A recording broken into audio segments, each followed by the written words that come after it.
নমস্কার বন্ধুরা, আমি সীমা আবারও নিয়ে আইছি রান্নাবান্না। এই যে বরাক নদীর ট্যাংরা মাছ, এটা দিয়ে খালিয়া করমু আর ছোটো চিংড়ি দিয়া কচু দিয়া করমু। পুরা রান্নাটা দেখতে থাকো বন্ধুরা। দেখো এত বড় বড় কচু।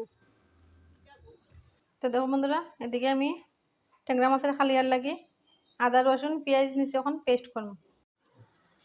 এইদিকে ডাইল বানানিও শেষ। তো দেখো বন্ধুরা, রান্না বান্না শেষ। এই যে ট্যাংরা মাছের খালিয়া আর এদিকে কচু দিয়া আর ছোটো চিংড়ি মাছ দিয়া শুরু করছি। তো রান্নাটা কীরকম হয়েছে অবশ্যই কমেন্টে জানাবেন।